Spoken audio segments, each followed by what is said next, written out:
শাহজাহান জেলে বসে অনেক দিন থেকে নেটওয়ার্ক চালাচ্ছে সাঙ্গভঙ্গকে দিয়ে, এবং ওইটা টোটালি মনিটরিং করতেন সবিতা রায়।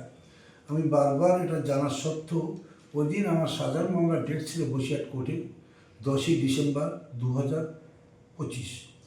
যাওয়ার পথে বয়ার মেরে ওখানে 16 চাকা লরি দিয়ে আমাকে মারার চেষ্টা করে। আমি কোনো কারণে বেঁচে যাই, আমার ছেলে এবং ড্রাইভার মারা যায়। আশা তো করছি এখনও চলছে, এখনও তার সাঙ্গপাঙ্গরা বাইরে ঘুরছে এবং বিভিন্ন রকম। মুখ্যমন্ত্রী যেটা বলেছে আমি এখনও মিডিয়া দেখে নিশ্চয়ই দেখব, কিন্তু যখন 2025 সালে ঘটনা ঘটে তখন উনি বিরোধী দলনেতা ছিলেন। আমার ছেলে যখন আরজি করেছিলেন, পিজিতে ছিলেন, তখন উনি যোগাযোগ করেছিলেন এবং বললেন ঘোষ পরিবারের পাশে আছি। সেই দিনের কথা মনে রেখে বা সেই দিনের ফোনের একটা মনে রেখে এই যে বার্তা দিয়েছে, তার জন্যে আমি খুবই খুবই সন্তুষ্ট এবং আগামী দিন মনে আমরা সবাই খুব ভালো থাকতে পারবো।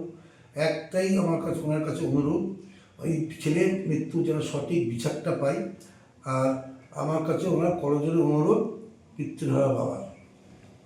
শুভেন্দু অধিকারী মহাশয় শাহজাহানের বিষয়ে প্রেস কনফারেন্সে বলেছেন যে প্রেসিডেন্সির জেলে বসে মোবাইলের দ্বারা কিভাবে নির্দেশ দেন এবং কিভাবে তার নির্দেশ পালন করেন তার সাঙ্গপাঙ্গরা, তার প্রমাণ 10ই ডিসেম্বর ভোলা ঘোষের ছেলের উপরে অ্যাটাক এবং তার ড্রাইভারের উপরে অ্যাটাক, তাতে তাদের দুজনের মৃত্যু হয়।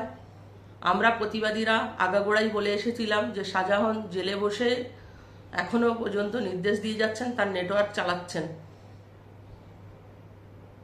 মুখ্যমন্ত্রী বলেছেন এর বিচার চাই, এদের ভিতরে যারা যারা জড়িত আছে তারা সকলে যে শাস্তি পাবেন। এবং ভোলা ঘোষ যিনি সন্তানহারা পিতা, উনি মুখ্যমন্ত্রীর কাছে আবেদন জানিয়েছেন তার ছেলের মার্ডারের শাস্তি চান শাহজাহানের।